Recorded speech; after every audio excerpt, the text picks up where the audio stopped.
Okay, ladies and gentlemen, thank you for staying on because there is another very important discussion. The thematic solution 5 on promoting sustainable development through engaging youth and women in South-South cooperation led by UN Environment is going to start now. May I ask you please be seated?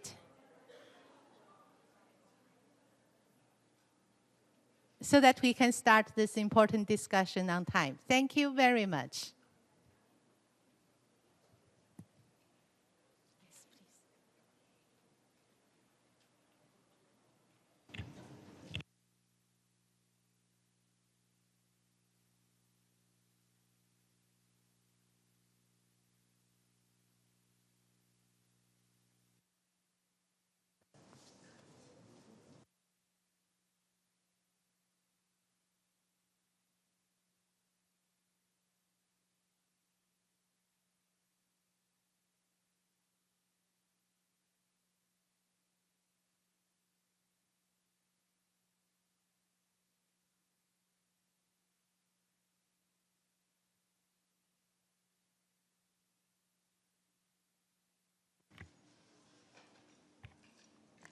Good afternoon, or rather good evening, distinguished ladies and gentlemen.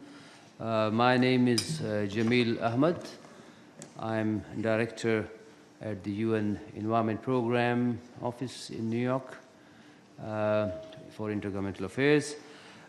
It's my pleasure today and honor to moderate this very important session on a very busy day here. I know you have attended a large number of meetings during the past few days here. But this is a subject which is really important in the context of the 2030 Agenda for Sustainable Development and how we are going to implement it. The role of women and youth cannot be underestimated in any way. We all know how the youth bulge currently in the global population is a factor which has to be tailored into all developmental policies, all strategies for planning purposes and for the achievement of SDGs. Similarly, without the contribution, without the part that women can play in achieving these objectives cannot be undermined and overlooked. I won't go into the details of how we can mobilize youth and how we can take advantage of the potential that they offer and women in the implementation. We will try to have a very lively interactive discussion with a very distinguished panel that we have today. And then we will leave some time for you to ask questions as well. Let me give you a brief introduction to the distinguished panel that I have. I have with me Ambassador Fuchs, who is the Deputy Head of Mashao and the Bureau of International Development and Projects in Israel. I have then to his right Professor Latif Dramani from the University of Thiès in Senegal. He's also currently the coordinator for the Center for Research in Economy and Applied Finance, and also the coordinator of the Regional Excellence Center for Research in Generational Economy. Quite a mouthful, Professor. Welcome. To my left, I have our younger colleague, Ms. Wambui Kahara. Karibu Sana. She works with the United Nations Office on Drugs and Crime as Regional Youth Advisor in Eastern Africa and is based in Nairobi. And our other distinguished panelist today is Mr. Ashwani K. Muthu, who is the Director for Global Engagement and Multilateral Relations Division in the International Fund for Agricultural Development in Rome. So with these few words, I think I will now invite our first panelist, and I'll go to Professor Dramani first to give us his comments and his presentation. Professor, you have the floor. Okay, merci. Bonsoir. Very much. Good evening, everyone. So I have the pleasure of being here to present the work that my research center has done. So the Center of Research on Applied Economy, it's a Center for Excellence Research. We support 23 countries in West Africa and Central Africa with the Regional Bureau on everything that has to do with a policy on population, so the demographic dividend, and all that concerns the political dialogue concerning the youth and women. We also support all the countries in the continent concerning the training. So we are experts on generational economy. There is a new research center that allows us to study the interactions between population, economy, and development in the sub-region of South, West, and Central Africa. We have 21 countries, out of 3 covered by the Regional Bureau, with more than 400 experts trained today that work in these different countries today with the best approaches that are being developed. We have been able to train experts that in the different countries managed to implement, to take on the new challenges concerning population. So the weight of the youth, they can anticipate the aging of population. So, for instance, in countries like Cape Verde today, the population, the transition is very advanced. So the country is obliged to evacuate, for instance, most of its sick people who suffer of what you call rich countries people. We have to send them to Dakar, Lisbon, etc., and that's very expensive. So countries should be able to anticipate. For instance, the countries that we call young countries like Senegal, Mali, Niger, etc., they should be able to anticipate that from 30, 40 years from now, there will be a transition and that the demands are going to change. There are going to be mutations that's going to have impacts on the economy. So we study those countries, and today we have in the region about 95 briefings that are done to accompany the political dialogue. So a high-level dialogue with initiatives that are taken, that initiative on Sahel and the demographic dividend, or we also work in the sub-region, because Center and West Africa comprises many entities, 23 countries, but also several sub-regions. For instance, we have the ECOWAS, we have the countries of the East African, we have the Central African countries, we have the countries of the Chad Basin, the Manu Rivers countries, and there are many regional specificities. The idea here is to work at the national levels and the sub-region as well. And so we have policy briefings and the policy notes that we accompany the governments with. So, for instance, on youth and work, women and employment, domestic employment, etc. The other point where we work on currently has to do with the Regional Bureau in Espie, and it's the National Observatories of the Demographic Dividend. This is an agenda that the African countries have, and that consists on giving each country a national observatory in order to follow the population and development questions. We have 8 countries already who have been trained, that have more than 400 experts in those 8 countries. That are the pioneers concerning population on youth in public policies.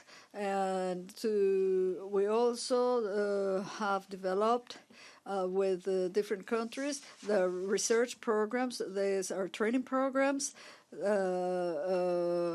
that go up to the master's level that we work on with universities in the South, universities along with universities like Berkeley or Harvard in the United States, and there are certificates that allow people, our experts, to strengthen their capacities, the national capacities of each country, in order to be able to implement the public policies in each country, because there's a very strong demand. So I'm going to stop there. This is what I wanted to say, just to say a bit what we do in the framework of that cooperation for the youth, but also, but most of all, to support the government concerning population in public policy. Thank you very much.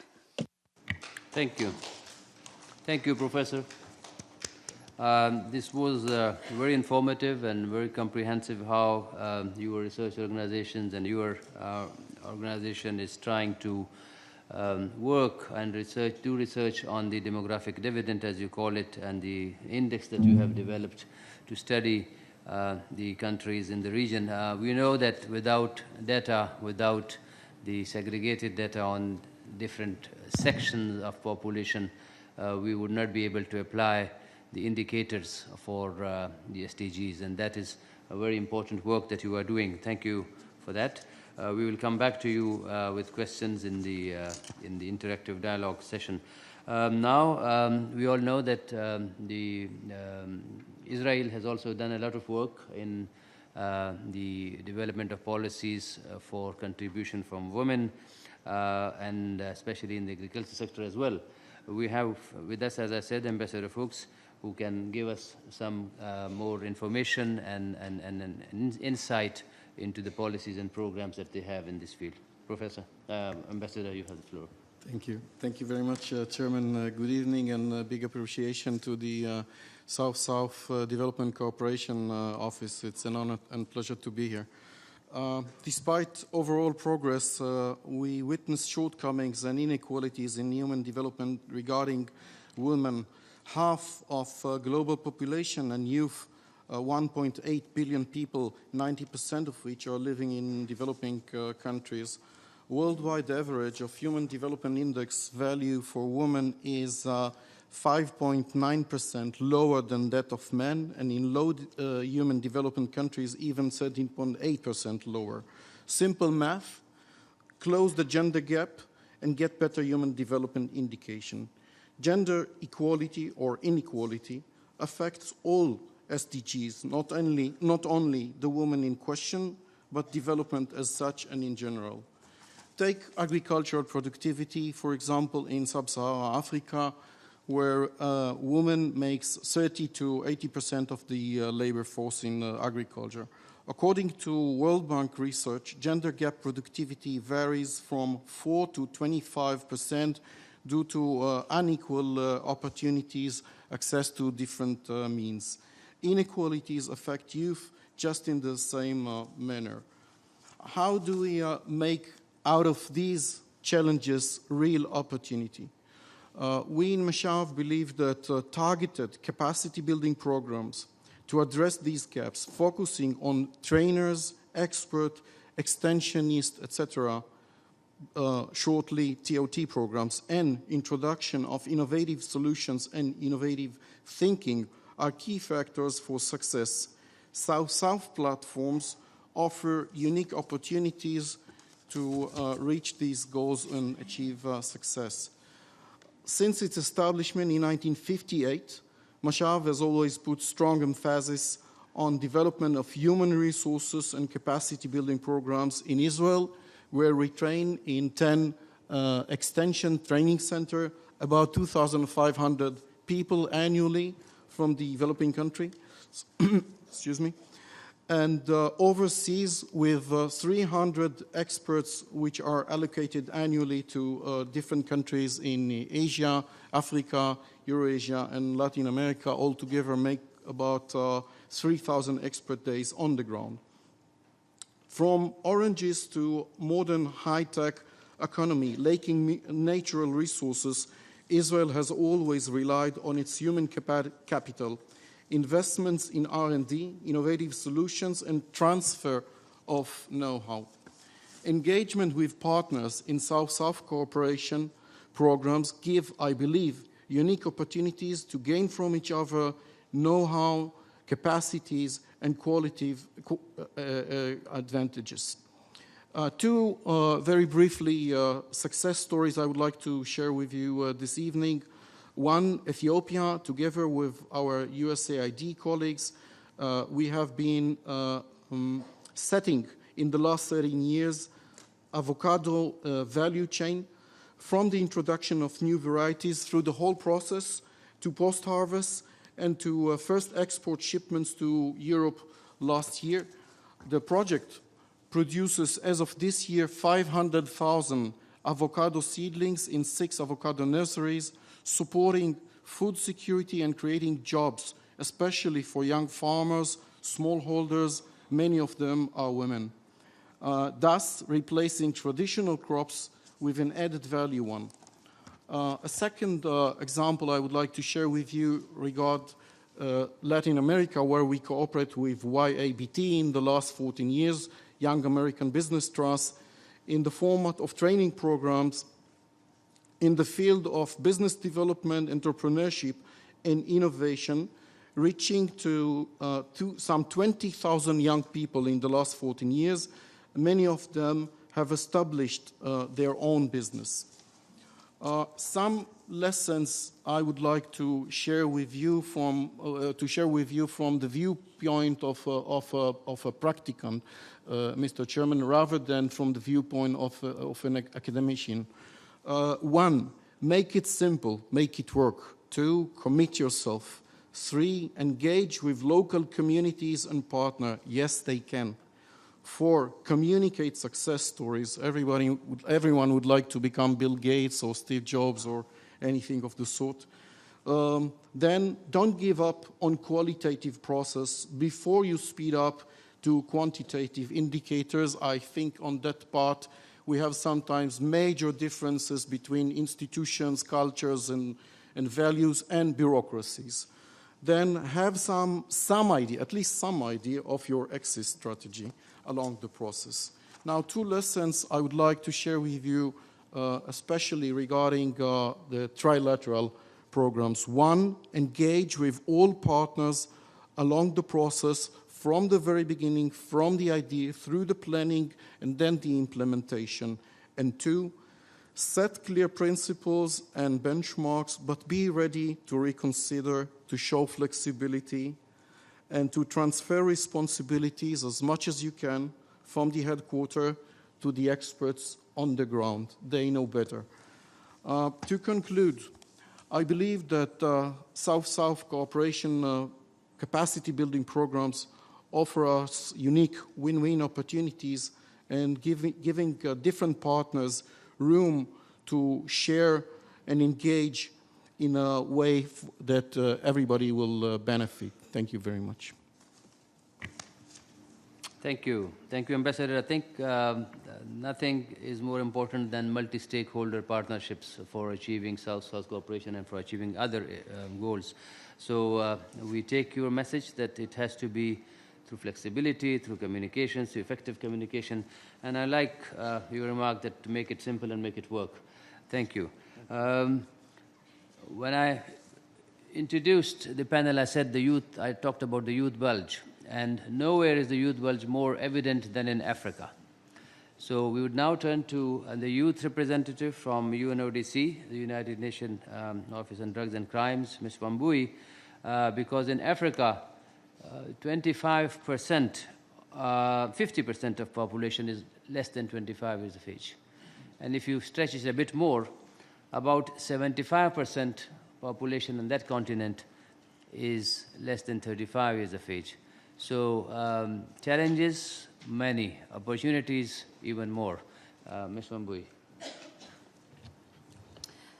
Thank you so much. I always find myself as the only female in the panel, but I'm so glad to be here today. It is an interesting time to be alive today. The simple truth of our time is that we live in an interconnected, diverse, and rapidly changing world where boundaries between people are overwhelmed by our connections. Emerging economic, digital, cultural, demographic, and environmental forces are shaping lives across the planet and increasing intercultural encounters on a daily basis. As mentioned here today, with 85% of the world's youth living in the global south, we cannot overestimate the importance of South-South cooperation in emerging and harnessing the leadership capabilities of a global youth contribute to the global development efforts. Youth and women are a fundamental part in our interconnected world as partners and catalysts of development. As we pursue our individual or shared development objectives through exchanges of knowledge, skills, resources, and technical know-how, we must know that South-South cooperation must be grounded in mutual responsibility and understanding. And this mutual responsibility must be the foundation of our partnership. Our commitment must be measured by more than just how much we spend as countries. It's not about the dollars that we spend, but the true sign of success is not also about the economic strength, but the true sign of success is whether we are partners in building capacity for transformational change. UNODC does not only recognize the importance of South-South cooperation in our work, but it is a very critical component to our success. We rely on South-South cooperation in the fight against organized crime, smuggling of drugs, intel on terrorism, and the fight against corruption across borders. If we do not cooperate, we are unable to keep our borders safe from crime, drugs, and terrorism. But most importantly, we also recognize the critical role of youth in our work. This is the youngest generation ever seen, 1.8 billion in the world, as mentioned here today. But also to note that Africa is the youngest generation in the world, and the youth are the hope of every nation. And so the UNODC East African office is actually in the process of developing an Africa-wide youth program that will focus on certain thematic areas. One will be the role of youth in countering corruption, the role of youth in countering violent extremism, prevention of drugs, health and HIV and AIDS in youth. But we also have global programs that we're actually working on. And one of these programs is called Education for Justice, where we're empowering our generation on the rule of law and equipping them with the values and the skills that are necessary to promote peace, justice, and inclusive society. We also have a program called Crime Prevention Through Sports, a global initiative called Line Up, Live Up, which is aimed at preventing youth crime through sports. But why is it important for us to actually empower young people, and especially in Africa? As mentioned here today, is because 25%, young people in Africa, half of the population are under the age of 25. And just as a director mentioned, 75% are under the age of 35. And by 2030, Africa will host 40% of all the world's youth. And so therefore, we in this room and we as governments, partners, we must either look at this as an opportunity or we can look at it as a problem. For me, I look at it as an opportunity, and I hope everybody in this room looks at this demographic dividend as an opportunity. And if this emerging young population can find jobs and opportunities, global growth will gradually shift to Africa. The demographic dividend, as one of my colleagues here has said from the university, is not about an automatic process of demographic change. It rather results from empowerment, education, and employment of young people who then move into the working age. If we are able to productively engage young people entering the work age, then it can lead to the boost of economic growth, and because it is relatively few dependents, countries can increase their investments in economic and human capital and generating a vicious cycle of social and economic development. But most importantly, sustainable development cannot be achieved without ensuring that all women and men, boys and girls, enjoy their dignity and human rights, to expand their capabilities, to secure their reproductive health and rights, to find decent work and contribute towards inclusive and equitable economic growth. We must develop policies and investments to secure the future. Governments, therefore, need to be systematic, and they need to collect, analyze, and use the population and socioeconomic data for planning, and for particularly to document the changing age composition structure of the present, the future population. It is essential that the investment in people and the human capital, which can help strengthen employability and entrepreneurship of people, be complemented by productive investment in real economic growth-oriented economic policies, which in turn can strengthen productive capabilities and create work opportunities. Finally, as we all agree, is that the importance of the role of young people in the South-South cooperation. Therefore, we must create that platform where young people can be able to dialogue and they're able to formulate policies, they're able to take part in the implementation and in monitoring and evaluation and be part of the solutions. Because young people are innovative, they have the energy, they have the passion, and so we need to create that platform where they're able to actually scale up some of their innovations, and that these solutions and these innovations can be able to be replicated across the continent and, of course, across the world. Thank you. Thank you, Ms. Wambui, for being such a strong advocate of the role of youth in our work. We all know that the pressure that the growth in population is inserting on the natural resources of this planet. We know how we are unsustainably extracting and using the very limited natural resources of this planet Earth. So if we continue to do the way we do, we will need another planet. But we don't have another planet. So the solution is to mobilize youth, to make them realize, to make all of us realize that we have to live in a sustainable way. And that's why UN Environment Program puts extra emphasis and focus on South-South cooperation, where most of the youth is living now, to work towards solutions, to explore opportunities, and to make use of the potential that is offered by youth around the world. And in this context, we also try to emphasize that we do it in collaboration with the UN agencies, with our partners across the UN system. And IFAD, the International Fund for Agricultural Development, is one such partner which has a number of projects in the South-South domain, especially in the areas that we are discussing today. So I will now invite my colleague, Mr. Muthu, to brief us on their work in this regard. You have the floor, sir. Thank you, Chairman. Let me start by saying that I do sympathize with the audience this afternoon, because it's the second time they hear me on a panel after 2 p.m. today. And I promise I will not speak until tomorrow again.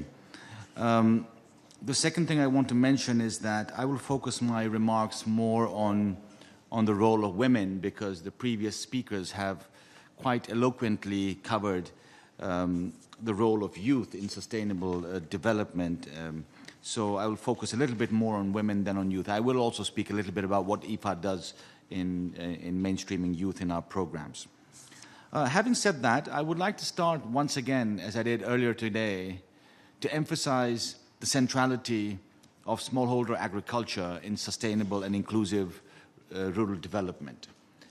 In particular for meeting SDG 2, but also SDG 1 on no poverty. As I mentioned in my earlier intervention today, 70 to 80% of the food that is produced globally is produced by smallholder farmers. So on one hand, we have to really promote and support them. But on the other hand, they are also amongst the most disadvantaged communities in developing countries. So we really have to pay special attention to this segment of the population. Having said that, I also would like to underline that we have evidence that both women and youth play a fundamental role in smallholder agriculture development. So it is imperative upon all of us to provide them the required support moving forward. Now, as far as women are concerned, as you know, around 50% of the workforce globally in agriculture are women. And they participate in agriculture in different phases. It could be in the production, it could be in agro-processing, it could be in marketing. So they have a fundamental role throughout the value chain. However, in many, many countries, women do not enjoy the same rights as men, and they do not have access to assets, they don't have access to finance, access to resources. So this is an issue that needs to be addressed collectively by the international community. And what has IFAD done, or what is IFAD doing to address this major concern? First of all, at the organizational level, we are ensuring the mainstreaming of gender equality and women's empowerment in our country strategies and projects and programs that we are funding in developing countries. So that is the first thing at the operational level, because that is where the transformation will take place. But even at the organizational level, we are ensuring that gender concerns are properly addressed. And I want to give you two examples of how we're doing that. First of all, we even have an indicator on gender parity in our workforce, in our organizational workforce. And secondly, at the request of our executive board, our annual budget is also gender sensitive. So we do actually quantify, try our best through certain methodologies to quantify the amount of resources we're allocating to gender equality and women's empowerment. Now, at this point, I would like to share with you 3 examples, and out of many, many examples of what IFAD has done in promoting gender equality and women's empowerment. The first example I would like to give you is from Asia, particularly South Asia, India and other countries, where IFAD has contributed to mobilizing women, to training women in self-help groups, in training them to undertake a number of income-generating activities. But what is even more fundamental is that once they have been mobilized and trained, we have also contributed to linking them to formal financial institutions so that they can access resources for investments. So that's one example. In another example I would like to share with you is from Brazil. In the northeast of Brazil, in a number of states, in Bahia, in Pernambuco and other places, through IFAD-funded projects, what we have done is, and working together with municipalities and local governments, we have ensured that all rural women have an identity card. And this has been fundamental in the transformation in the northeast of Brazil, because women have been able, therefore, to access very important public programs that Brazil funded in the 2000s, in particular, the Bolsa Familia, the Zero Hunger programs. So this is another example of what IFAD has done. And finally, moving to Africa, in Mozambique, a country where we have invested a lot in artisanal fisheries, we have contributed to strengthening and training and empowering women so that they could be involved in fisheries processing and marketing. So these are just some examples from some countries of the type of work that IFAD has done in promoting gender equality and women's empowerment. Now, moving to youth, and we heard about the youth bulge and the importance of addressing the youth issue in a very timely manner. Now, I want to share with you 4 things that IFAD is doing at the moment out of a number of things in order to include the youth in our activities, in our programs. The first one is basically by introducing a youth action plan for the next 3 years, where we emphasize the importance of youth employment in rural areas, where we emphasize the importance of youth entrepreneurship. So that's the first thing. When we talk about youth entrepreneurship, we do realize the youth of today don't want to practice agriculture the way their fathers or their ancestors used to do. So we do realize it's fundamental that in promoting youth employment and youth entrepreneurship in rural areas, we have to also make available to them frontier technologies and ensure that they are also attracted to remaining in the sector. The second thing I want to highlight is that traditionally, IFAD provides its assistance through concessional loans to governments for development projects and programs. And through these programs, we try to involve the private sector, which we heard throughout the day today is fundamental. We need to involve the private sector as we move forward. But we have realized over decades that it's not very easy to mobilize the private sector, to involve the private sector through projects and programs that are funded through the government. It does happen, and we have ample examples of success stories of where it has happened. But what we are doing now, and we're about to launch a new fund in IFAD, which will enable us to provide funding directly to small and medium enterprises, particularly with a focus on the youth in rural areas. And we call it the Agri-Business Capital Fund. So we will be able to complement our traditional development assistance to governments through loans with this Agri-Business Capital Fund by going directly to rural areas and supporting especially young people develop their own enterprises. And the last thing I want to leave with you on youth is that every 2 years or so, we produce a flagship report in IFAD based on our own experiences, but also drawing on what's happening around the world. And in the 2019 edition of what we call IFAD's Rural Development Report will be focused on the youth. So this will give another opportunity to us and you all, and the development community to discuss the issue of youth in agriculture and rural areas. To conclude, Mr. Chairman, I just want to re-emphasize the importance of South-South cooperation in these two areas, in youth employment and in gender equality and women's empowerment. I think we have to leverage all our instruments and all our collective capacities in South-South cooperation to ensure that these topics feature prominently on the agenda. Thank you very much. Thank you, Mr. Muthu. I think I cannot agree with you more than to emphasize the importance of South-South cooperation between agencies and also with all stakeholders who are there, because the 2030 agenda is all about partnership.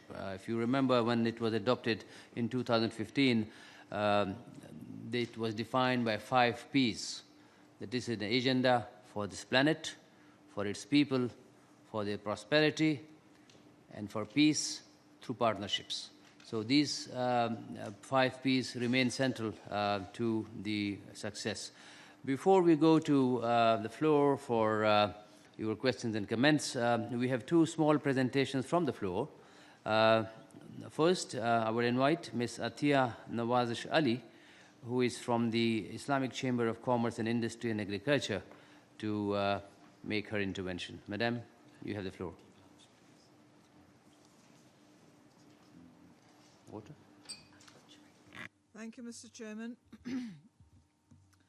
I'm here representing an organization called the Islamic Chamber of Commerce, Industry and Agriculture. It is an institution affiliated to the Organization of Islamic Cooperation. And we are dealing primarily with the private sector. And among our focus is, of course, the youth and the women, and how do we engage them to be more productive towards the social and the economic development of their country. An effective fight against persistent gender gaps requires not only a conversation on empowering women, but to engage empowered women and how these empowered women transform not only their own lives, but that of others, families, communities, children, and men. Such an approach allows us to move beyond the typical image of women as the beneficiaries of social and economic development. In fact, in the last few decades or so, women have become benefactors of sustainable development by taking up increasingly significant and public roles in business leadership, social entrepreneurship, and the third sector. Going back to what we in the Islamic Chamber have done for this particular purpose, we undertake training programs and workshops wherein we address the issues of the youth and the women. The most prevalent issue being faced by youth and women right now is the financing. It is with this in mind that the ICCIA has taken some efforts to establish a financial entity which provides microcredit finance on easy terms and focuses on a more holistic approach by giving loans to those projects which can have an inclusive effect. With this reference, I wish to talk about a family bank which has been set up in Sudan, which is basically our success story, with a capital of $35 million US. The bank provides microfinancing on Sharia terms for startups, productive families, women, and youth. The bank has expanded all over Sudan and has more than 41 branches offering services to the segment of the society which are in need of such financing. This initiative focuses not only on inclusive growth, but in a way reflects the mechanism of reverse linkages, which is a mechanism of South-South cooperation as well. In addition to this, we have training programs on entrepreneurship development and also on ways and means of how the youth can further enhance their skills so as to bring themselves in par with the competitive world. In this context, we have held several programs on entrepreneurship development. We have created incubators for the youth to set up their businesses. We have given them insight into running businesses, and to facilitate their business in the initial stages, we have asked them, or we have trained them to depend on the resources which are easily available in their own countries and which is available throughout the year so that they can have a sustainable development procedure without any shortcomings. In addition to this, the ICCIA, while formulating its programs, also takes into considerations the issues at hand for the youth and future generation. Climate change is adding a new dimension to the debate on sustainable development. The core challenge of climate change is its global dimension and its serious impacts that have the potential to trigger social and economic crisis. Keeping this in mind, the Chamber is also promoting this concept among the youth and trying to undertake programs and initiatives wherein this awareness is created among the youth as well. So thank you, Mr. Chairman. This in a nutshell is basically what the Islamic Chamber is doing for engaging the youth and the women in the Islamic countries. Thank you. Thank you, Madam Ali. Our last but not least panelist today is Ms. Libu Ma, who is the General Secretary of the JD Foundation. She will give us an overview of their work in support of the South-South cooperation concerning youth and women. Madam, you have the floor.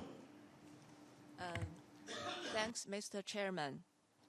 I think I learned a lot from the GSSD sessions, and I think because I'm from private sector, probably what we did may be the reference to the other audience. My name is Libu Ma. I'm responsible for JD sustainability, and I'm also the General Secretary of JD Foundation. It's JD's charity affiliate. And actually, JD is the largest retail companies in China by revenue, both online and offline. And by net revenue, now we are the third largest internet company after Amazon and Google. So we have a large number of almost 1 billion customers by collaborating with Tencent. So the first I would like to mention is the as a private sector, JD, we have 170,000 employees, and the average age of our employees is between 20s and the 30s. That is why youth development is quite critical for us, and actually it's our strategy. And by working with our partners, actually we provide 4 million jobs. As I mentioned before, besides China, we also have our business branch and operations in some emerging market like Indonesia and Thailand. We have our e-commerce platform, and we provide jobs for local people. The second one I would like to mention is because we build up our own nationwide logistics, so actually large number of our employees, they are we call that as frontline workers. They are carriers or workers working in the warehouse. So some of them actually, they don't have the very high level education. So after they get the job in JD, we provide the trainings for them. Besides that, we also help them, give them the bursary to apply the university, as well as they get different kind of certificate and to help them to have a better career path. The last but not the least, I would like to emphasize I think the experience is quite similar. We also collaborated with some authorized partners because we really want to help the younger people in the poor areas. They really can get rid of the poverty. So we built up the youth e-commerce incubation base, and we also provided some financial support, some coaching and some trainings. Since 2016, more than 1,000 sessions of training course has been developed, and actually more than 10 startups have been developed and grown up very, very rapidly, initiated by our rural youngsters. And I think from the perspective of private sector, along with us, like JD, along with JD's development to another developing countries, and we can duplicate the youth development experience in China to other countries. That is what I think we can really do good things and for youth development for South-South cooperation. Thank you. Thank you very much for that very informative brief on the work that you do, and I was really impressed that a majority of your people who work for you are under 30. On a lighter note, what is the retirement age? What? We'll listen to it later. Right, so distinguished ladies and gentlemen, we have listened to a full range of panelists here who represented governments, research, academia, youth, UN system, governments at the grouping levels, and private sector.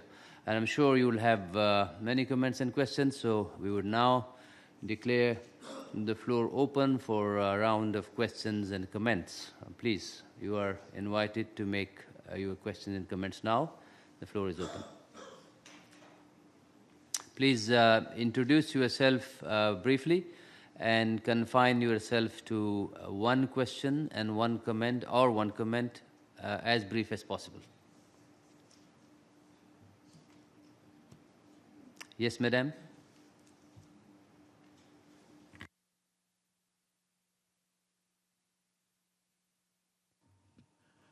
Good afternoon, esteemed panel, and thank you for your wonderful words of wisdom today and what you shared.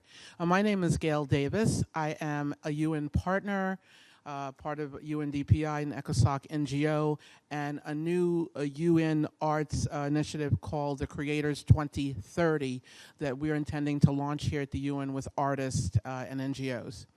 I had two questions. One is for the young lady who's doing an amazing job at UNODC.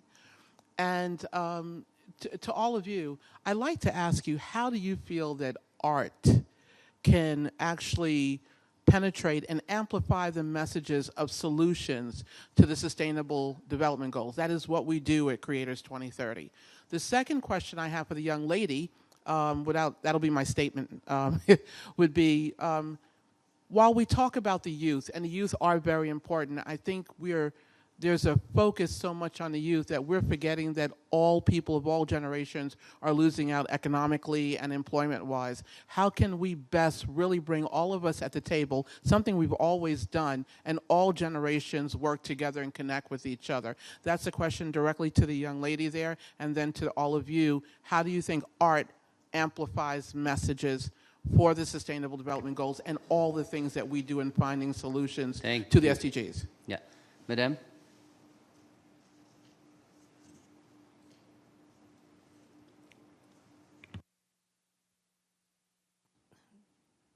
Can you hear me? Okay.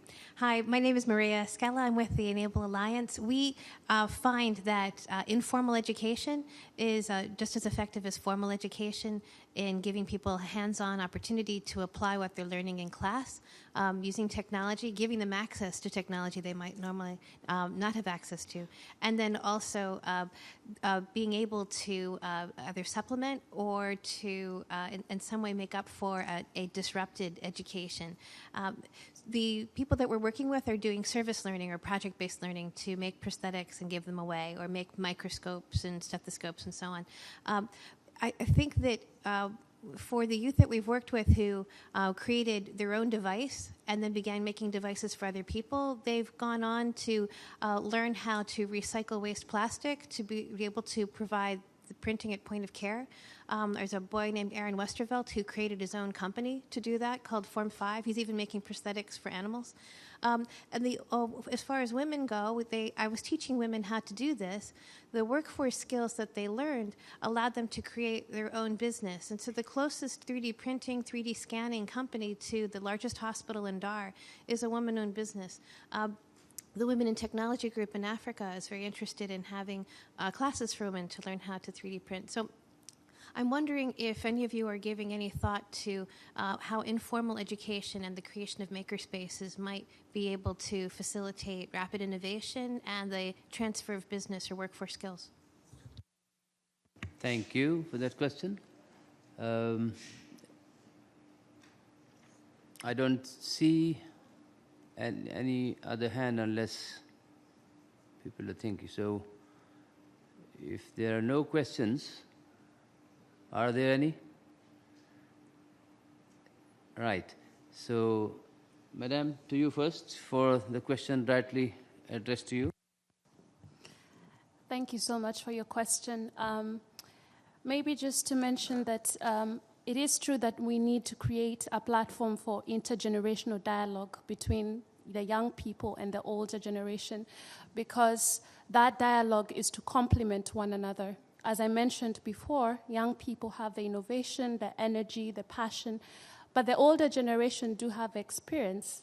They do have, the wisdom, and they do have, they do have those skills.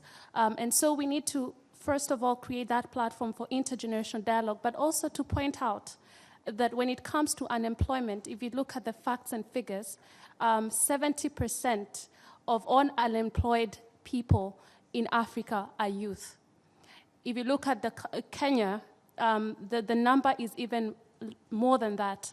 If you look at the facts and figures, you still see that you still have a very large population of young people who are unemployed, not only in Africa, but across the world.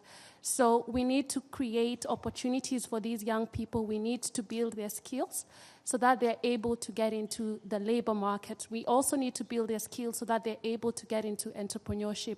So there's still that gap. And because we're looking at the future generation and we're looking at the future we want to see, we need to ensure that we put young people at the center, but at the same time, we make sure that the young people and the older generation are having that dialogue and complementing one another. Yeah. Thank you. Thank you very much. Anybody for the other question? Yes, please. Maybe I can try to comment on the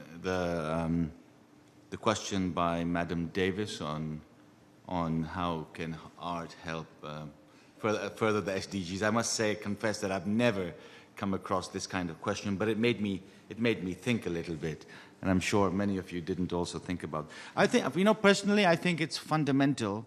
Art is fundamental for sustainable development, especially in rural areas. I would say that from an IFAD perspective, our mandate is to work in rural areas, and I think we haven't probably leveraged the potential of art as much as we could, but I think it's fundamental in rural areas, given the unfortunate low levels of literacy and education in the rural areas. So I think art can compensate for that.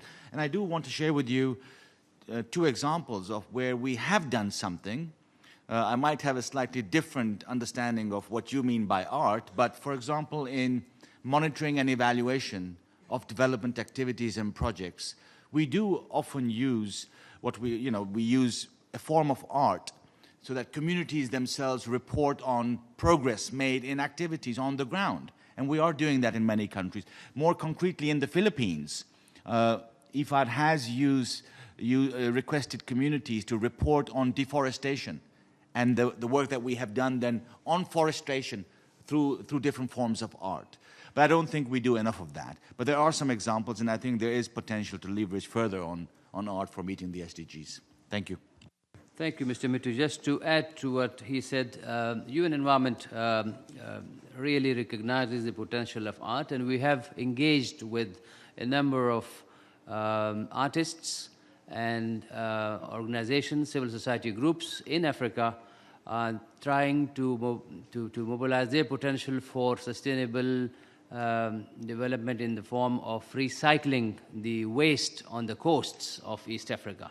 So there are 2 or 3 groups in Kenya, in East Africa, who go and collect waste, plastic waste from the coast, and then makes murals, animals, and other designs from those recycled or trash material, which are displayed even at the United Nations Environment Assembly meetings, which send across 2 messages. One, that we are dumping plastic into the oceans.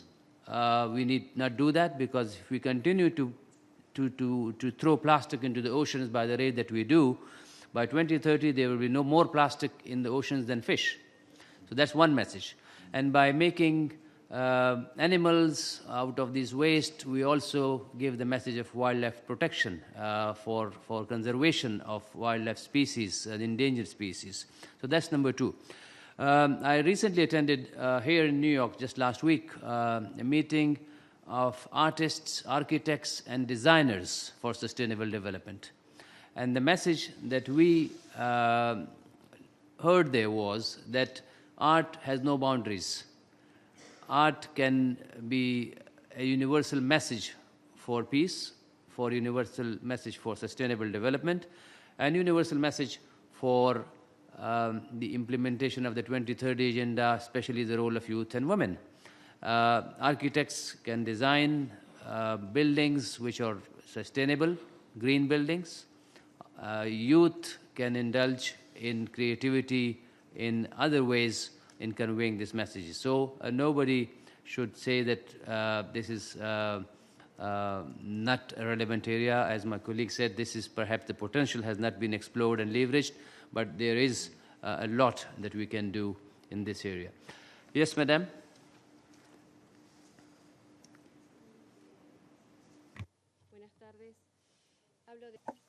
Good afternoon. I'm talking on behalf of Uruguay to add to the debate one concept. When I heard the lady talk about art, more than art as creative industries or culture in general, and what we were discussing here in the panel, there is a line that has not been developed that might be discussed at a different occasion, is the space of culture as a binomy for development. Maybe it was not well said at the SDGs or the way we have expected.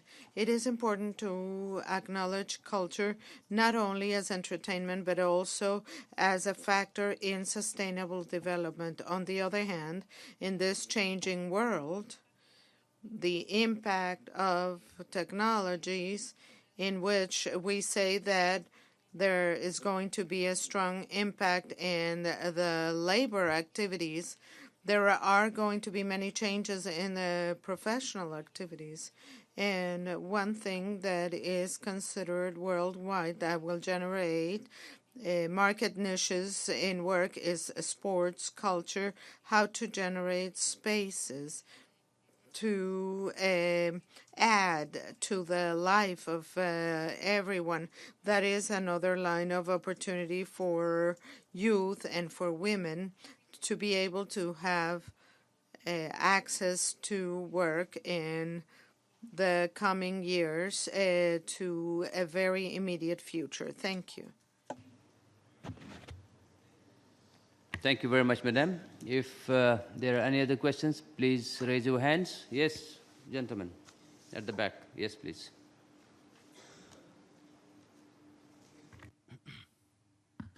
Thank you, Kenny. Thank you. Throughout the day today, there's been discussion about fourth industrial revolution and how this is actually going to create catastrophes potentially in the job market, especially for the youth and potentially also for the women, because it'll take away the current jobs that we have in the manufacturing, in the service industries because of automation, because of artificial intelligence, robotics, and so on and so forth. Now, fourth industrial revolution also presents unprecedented opportunities because it can actually make new kinds of jobs for youth and also for the women. Jobs that can be done from home, jobs can be done that actually can have very flexible hours and so on and so forth, which are much more conducive to women's lifestyles, potentially. Also, new skills that need to be built for the youth can also be leveraged. Now, I haven't heard a lot of discussion on the opportunities that the fourth industrial revolution actually will bring, particularly for the youth and women. I wanted to hear from the panelists and also from anybody in the floor what you would think about the opportunities that the fourth industrial revolution brings and how we can work together as a community of development practitioners to harness these opportunities. Thank you. Thank you. That's a very pertinent and a very timely, interesting question. In fact, the Secretary General has made it as one of his priorities to look into this aspect and how the UN system as a whole can look into it and position itself for the challenges that the fourth revolution is posing and the opportunities that they are offer. So this is definitely a priority for the United Nations. Yes, sir. It's been very interesting this last 5 minutes with the question about art and then the comment about informal education. I think sometimes perhaps, and it just dawned on me, is that we focus more on that formal education as opposed to focusing on tapping into people's creative abilities, regardless to whether they have formal education or not, because some of the most creative work has been done by artists that you see in the neighborhoods, even here in the United States, that tells a story. And so that has technically opened up my eyes. I'm Dr. Ray Terry, and I'm going to start pushing the story through art. Okay?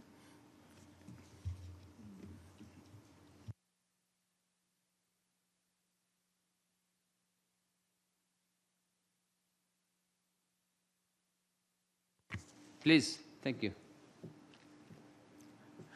I wanted to just say one last thing. The importance of art goes beyond just showing art and the direction and the solution to what's going on. At the Creators 2030 that we have introduced at the Secretary General level, we'd like to bring that UN Arts Initiative in, where there's a UN Arts Initiative office, where we actually bring artists in to work with member states and their NGOs and connect them, such that they now are doing, their art now amplifies the messages of what's going on rurally across all areas of the SDGs. Because what we have done at Creators 2030, just to say this, is we fulfilled on goals 1, 2, and 3. We provide artists with organic fruits and vegetables, holistic healthcare, and sustainable business practices, while we show their art to amplify and find direct solutions to the SDGs. So it's about formal education, but it's not. The question is open-ended, not need to be answered today. we would like to work together with countries and NGOs to amplify the stories that they're telling, but not just a story to put online social media and content, but to show what's really happening on the ground. And that's also where the fourth revolution comes in. At the World Economic Forum last year, that was shown to make a big difference with data, AI, and all that. AI is even working in the arts space now, finishing stories and things like that. There is a creativity that exists when everyone comes to the table. It just is a know-how of artists, international development, and all member states knowing how to speak to each other.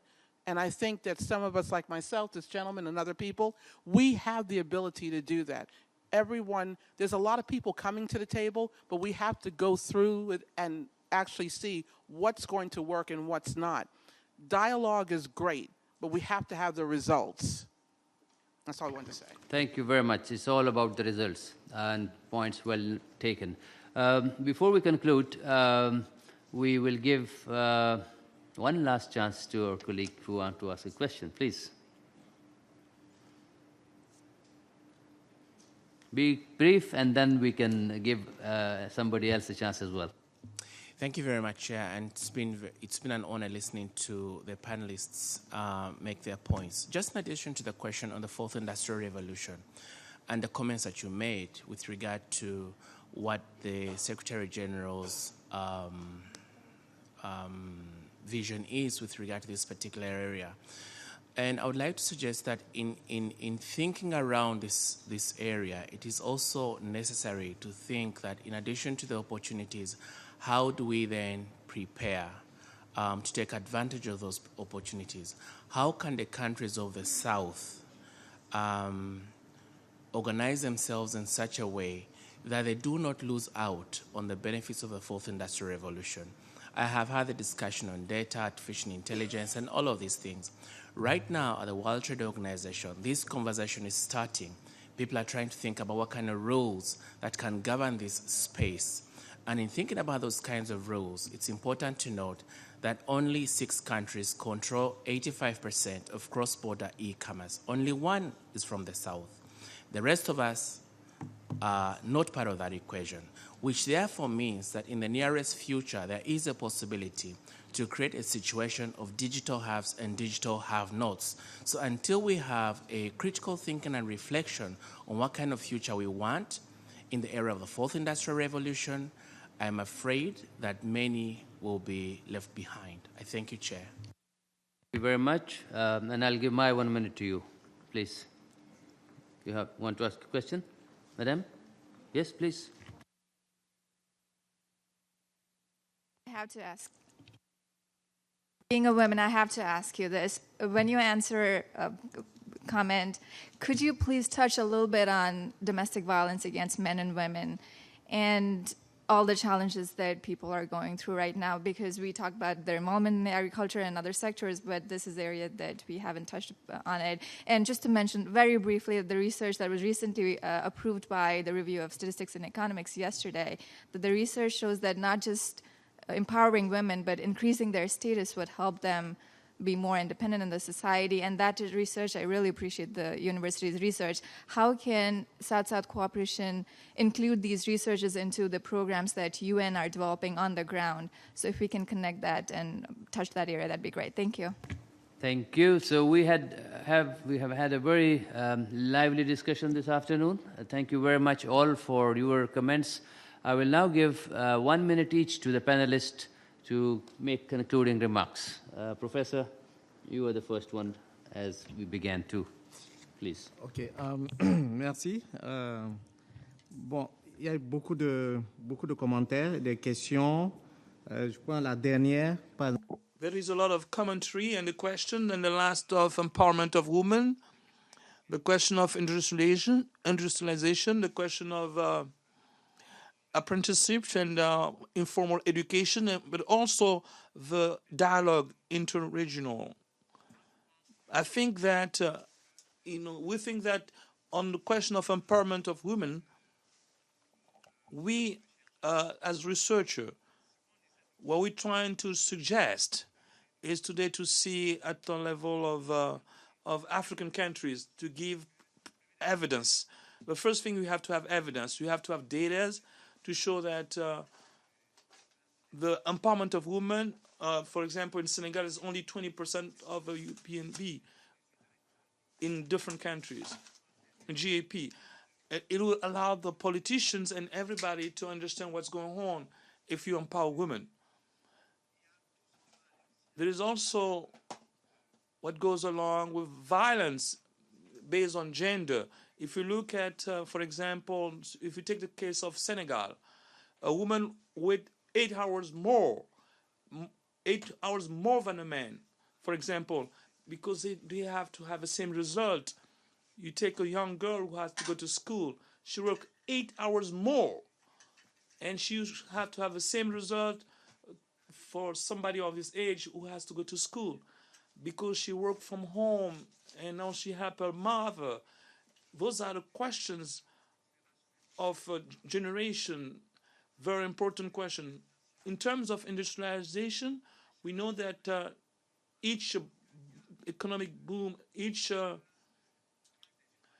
anytime there is technological innovation, we have to readjust. We have to have a new balance. The question today, I think, is of industrialization is that we know that there is technology in order to have green economies. I think that's the future, because we know solution that's not sustainable in long term is going to be a problem. For us, for me, at least what we know is that for the question of industrialization, it's maybe an opportunity for the countries which are not advanced. They have a choice, because they can choose in terms of technology what's the best option for them. I think other countries are not but very advanced countries. They already have a lot of investment. It's not the same thing. For the question of generation, in terms of generation, I think the youth, it's cycle. I think we're young. It's like a transition. It's a stage. The key question is to see how to try to have a dialogue in terms of generation that's up to date, this is something very dynamic. There is the young of the 50s. It's not the same thing that 50s to do. Those who are born with an iPhone are not the same who will be born in 10 years from now. There is also a generation problem that we have to find some kind of balance so that we can get along, because there is a lot of generation gap. Finally, for the question of education, formal education and informal education, we saw that our research showed that most of our countries in the South were behind. It's a question of not to take into consideration the informal education. And I think we have to work in those countries who are behind, so that they can have more human capital of those who are 25 and more, who are adults, but we have another form of education, which is not the formal education. I think that that's what I want to say concerning. There is a last question of the amplification of the question concerning the key question is more the synergy. What we observe is au niveau of the ODD, it's difficult to reach one ODD without others. It's very difficult. So if there is no synergy, finally, we're just gonna patch it. If we don't take into consideration the environment of ODD1, we will not be able to reach others. There is a lot of synergy that we have to develop in order to reach something. Merci beaucoup, Ambassador. Thank you very much. On art, with your permission, Chairman, two short remarks. I think there is maybe more than telling the story or amplifying the SDGs. One, as a therapy. I know about NGOs who are using all kind of arts in post-traumatic situations such as famine or conflict, so this is one. And another thing is in the context of innovation, art is not much different than any other tool to empower entrepreneurship and innovation. So that's about art. About synergy. We always talk the same material and share the same objectives from different point of views, and we all know the same numbers, and sometimes there is a sense that what we need to do is just to cooperate more. And I don't share this at any price. I don't think that we must cooperate, having a common programs at any price. We may do so, but we must not do so. If I may borrow a metaphor from sports, I think what we should do is playing closer to each other. Being closer to each other, we might get there without engaging in a format that would, in a simple way, sometimes even complicate things. Thank you very much. Thank you, Ambassador, for that very crisp comments. I'm told we are short of time because of another event in this room, but I'll still go ahead and offer 1 minute each to our two distinguished panelists. 1 minute each, please. Thank you. Thank you very much. I would just make two comments. One is on art, and maybe to just emphasize that UNODC recognizes the importance of using art in crime prevention and prevention of drugs and terrorism. We do have, as I mentioned before, we do have a project called Urban Crime Prevention Through Sports, and we have recognized sports as a critical tool to actually prevent crime, and therefore we are trying to see how we can provide a platform where young people are able to express themselves through music, sports, and thereafter use this as a way to actually create alternative sustainable livelihoods to crime. Secondly, I just want to just leave with 3 words. One is that we need to dialogue, yes, but secondly, we need to make sure that we're forming partnerships, and thirdly, we need to take action. So instead of just talking, we need to take action. Thank you. Thank you. Mr. Mutu. Thank you. I can also cover 2 issues. One is the issue of culture that someone raised. I think that's fundamental in designing development policies and programs. No one commented on that. For example, we're talking about women's development here.